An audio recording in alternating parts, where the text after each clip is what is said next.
2017 मध्ये आपल्या बरोबर ज्यांनी उमेदवारी केली होती, भारतीय जनता पार्टीचे नगराध्यक्ष पदाचे उमेदवार होते आपले रवी बापू। त्या टाइमाला रवी बापूंवर, शिरीष दादांवर, आपल्या उमेदवारावर ते सांगायचे हे खंडणीखोर आहे, हे गुंड आहे, अशा प्रकारे आरोप करायचे। कोण? चंदू भैया। आणि आमचे रवी बापू आणि शिरीष दादा सांगायचे हा लुटारू आहे, हा डाकू आहे। मी नाही, ते सांगायचे। आता मला हे समजत नाही की 2017 पासून आता एक 2-4 महिन्यापर्यंत इतका द्वेष होता दोघांमध्ये की शिरीष दादा, रवी बापू, बाबा, सगळे देवासेठ यांनी तर शासनाकडे यांच्या नगरपालिकेच्या भ्रष्टाचाराच्या तक्रारी शासन दरबारी केलेल्या आहे। आजपर्यंत त्या कंप्लेंट चालू आहे बरं का, त्याची चौकशी। असं काय घडलं 2-4 महिन्या पहिले का त्यांनी डायरेक्टच त्यांच्याकडे जाऊन आता सोबत खुर्चीला खुर्ची लावून बसू लागले। मग आता ते इकडे होते तेव्हा तुम्ही त्यांना गुंड सांगायचे, तुम्ही त्यांना लुटारू सांगायचे।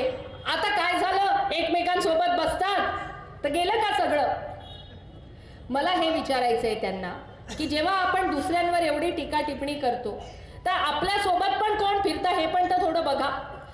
गावित साहेब मागच्या 30 वर्षापासून नंदुरबार शहरामध्ये आमदार म्हणून आपण सगळे त्यांना निवडून देतात। सतत 7 वेळा कंटिन्यू निवडून येणारे आमदार गावित साहेब आहे आणि यंदा तर रेकॉर्ड ब्रेक मतांनी आपण सगळ्यांनी त्यांना निवडून दिलं।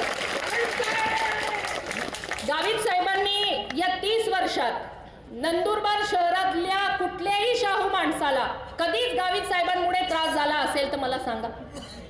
आजपर्यंत साहेबांनी सर्वांना सोबत घेऊन, अगदी विरोधी पक्षाचाही माणूस जर साहेबांच्या कार्यालयात आला तर त्यांना सुद्धा मदत करायची भूमिका गावित साहेबांची राहिली आहे। आणि जास्त लांब जात नाही, स्वतः चंदू भैयांच्या मुलीचं काम, ती डॉक्टर आहे, तिचं काम होतं। गावित साहेबांकडे चंदू भैया आले, गावित साहेबांनी हा विचार केला नाही ही चंदू भैयाची मुलगी आहे, मी हिचं काम कशाला करू।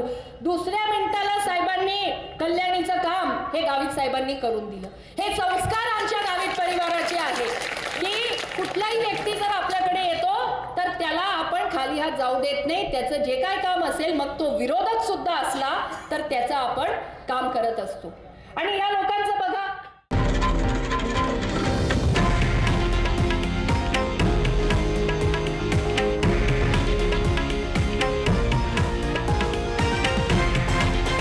हे आहे देशातील नंबर 1 न्यूज नेटवर्क आणि आपण पाहत आहात TV9 मराठी, एकमेव।